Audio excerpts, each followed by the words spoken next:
Hello students and welcome back to the class. Today we are going to take forth the discussion on our third unit, organizing, and we are going to discuss about the organizational design and the organizational structures. Now we have already discussed this and you all are aware that there is a chain of command that is constructed in the organization structure. There is an organization structure that is developed by each and every organization through its organization chart, and that is what we refer to as organization design. So what is to be done over here is that you have to prepare an organization design keeping in mind certain principles. For example, division of labor has to be there, unity of command has to be there, specialization has to be there, departmentalization has to be there. All these are the set of principles which are applicable to all types of organizations, to all kinds of organizations, and while making the organization design, these have to be kept in mind. Now, what we are going to discuss today is the departmentalization, what all kinds of departmentalization can be there, how an organization can be divided into various departments. So when you divide the job of an organization, the activities of an organization into various groups, depending upon the objectives and depending upon uh, the kind of tasks that we are talking about, it leads to departmentalization. There are a lot of reasons why we have to go in for departmentalization. It makes the coordination task easier. On the job training can be given to a person. So for example, if I am making departments as per on the basis of functions, so there's a HR department, there's marketing department, there is finance department. If I want to train someone in the finance field, I can put that person in the finance department and he or she will get training over there. Because the specialization is there, so efficiency and productivity would increase. There will be autonomy available to the departmental managers, especially when the departmentalization is being done on the division basis. Say if you are having division based on the basis of geographical location, you have a north division, east division, west division, and south division.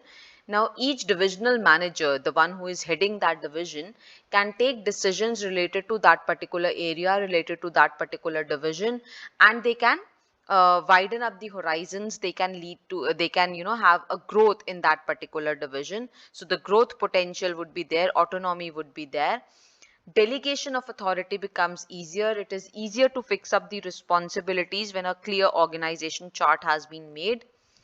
It helps in the evaluation process because the duties, authorities, responsibilities have been fixed for each department separately, so it's easier to evaluate, and it also facilitates the communication and control.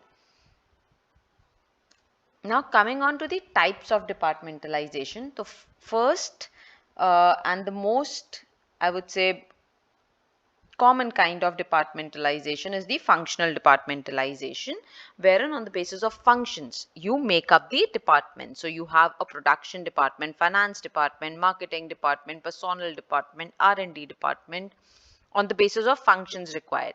Now these functions can change from department to department. If I talk about say a manufacturing unit, they will have a different kind of requirement. If I talk about an IT sector unit, they'll have a different kind of functions, functional specializations.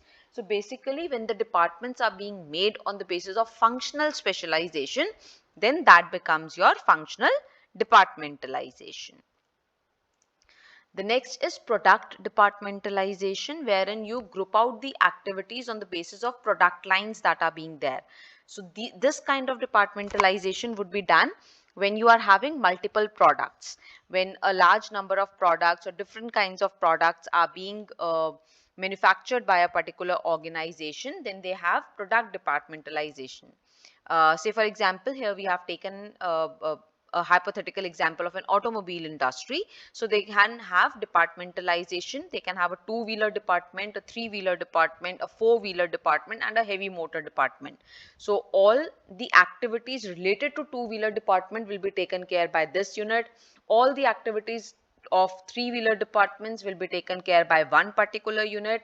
They will have further subunits, and there can be a mix. If you now see over here, first line we have product departmentalization कि आपका एक two wheeler का department है, एक three wheeler का, एक four wheeler का department है. Now below this, further departmentalization would be there. So it might be possible that under two-wheeler department, for two-wheelers you have then geographical departmentalization.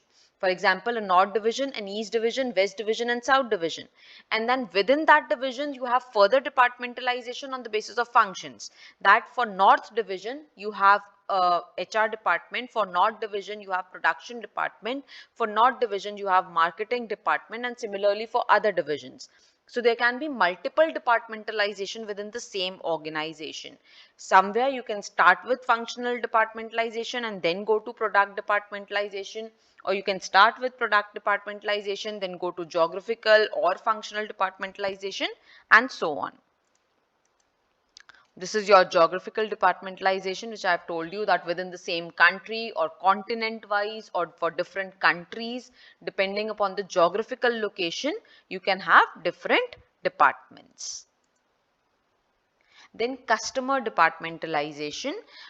This would be done wherein you have different class of customers. You have different kinds of customers to whom you want to cater to. For example, one example is of banks. In banks, you can see that you have a different agricultural division. You have a different division for the corporate sector, for the individual customers. This is how it is over there in the banks. So this can be there for some organizations wherein you have a different department catering to the foreign customers, to the domestic customers, to the wholesale customers, to the retail customers. So it can be on the basis of types of customers that you are having. Last is the process departmentalization. This kind of departmentalization would be done in an organization wherein there is a process to be followed. One activity will be done, then second, then third, and then fourth. So for each process, you prepare a different department. So for example, this is the textile industry. We have a spinning department. After spinning, the cloth goes in for weaving. So then we have a weaving department. Then the cloth goes for dyeing, wherein the colors are given to that cloth. So dyeing department, and then the printing department. So this is a whole process, and for each step of the process, a different department has been made.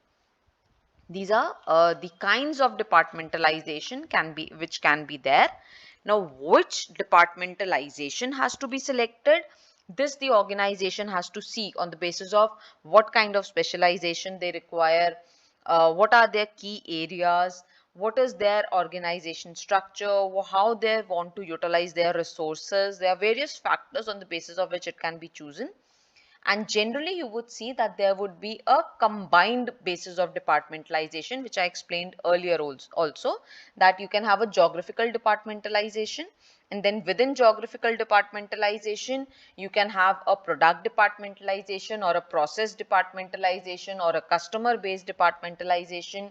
Then you can have a functional departmentalization. So various kind of mixes can be there at different levels. So you start with the topmost level. So at one level it might be one kind of departmentalization, at second level it might be another kind of departmentalization, and so on.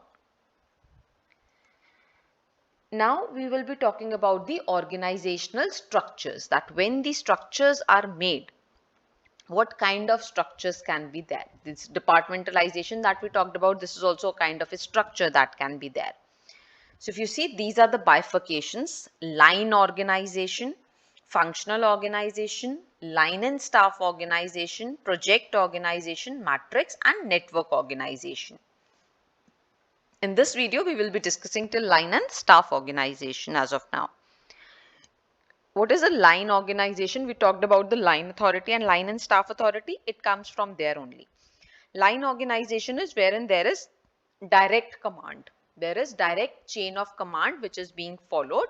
The direct line of authority which is being followed, that is your line organization. And the authority will flow from top to bottom. There is a hierarchy: top management, middle management, lower level management. Simple structure is there. That will be your line organization. Now within line organization, there can be two types: pure line and departmental line. Pure line organization is wherein if you see at one particular level of the organization, all the people at that level will be performing same function. So say for example, there is a CEO at the top, and then there are 4 managers, right? CEO followed by 4 managers. Now, if it is a pure line organization, all these 4 managers will be performing same kind of tasks. It's just that there is a lot of work, so it has been divided amongst the 4 managers. But their uh, specialization, their way of working, the work they do, it's everything is the same. Departmental line organization is when at the second level you have the departmentalization. Functional departmentalisation छोड़ दो, जितने हमने departmentalisation वो भी ऊपर करे, process departmentalisation, customer departmentalisation, geographical departmentalisation, product departmentalisation, इनमें से कोई भी डिपार्टमेंटलाइजेशन अगर है, ठीक है, तो इसको हम क्या कहते हैं, इसको हम डिपार्टमेंटल लाइन ऑर्गेनाइजेशन कहते हैं, wherein you will have a say CEO or the top management, whosoever is there, and then below him or her there are specific departments who are performing different kind of a function. If in this you have a function based departmentalization, it becomes the second kind of organization, which is functional organization. जो भी हमने discuss किया कि आपका top management है, and then top management is having a finance manager, production manager, marketing manager, R&D manager, that will be your functional organization, and then below them you further have the people who are working for them. Third kind of organization which we are going to discuss in this video is your line and staff organization. Now, this is an organization where the primary chain of command, the major chain of command is as per the line organization, as per the line authority, and then the staff positions are there. Staff authority, we discussed earlier in the class that it is a specialist authority. It is a, and it's not exactly an authority that you have. A staff position is something wherein you have an expertise in an area and you act as an advisor, right? So line and staff organization mein the line authority will be the major authority. They will have all the powers, they will have all the decision making authority, and they can take help, they can take advice from the staff specialist. That will be your line and staff organization. So the staff personnel, their major work will be to give advice, to lessen the burden of the line managers, to help them out in the specific areas where they are the specialists. So it's a combination of the line structure and the functional structure. Line structure आपका हो गया जहां पे आपके departments बन गए, से product के according you have departments, you have a 2-wheeler, 3-wheeler, 4-wheeler and heavy motor vehicles department. Now after this you add the functional specialists. You have a HR manager who is providing specialist advice related to the HR policies to all these 4 departments. Then this will become your line and staff organization. But if the HR department, marketing department, production department, this is the first level of command, then it will become the functional organization. So line organization is there wherein you have either the departments or a pure line organization structure. Functional organization is when you have departments on the basis of the specialized function, on the basis of the specialized areas. Line and staff organization is when you have a combination of line organization and the functional organization. The next types of organization, project, matrix and network organization, we are going to discuss in our next video.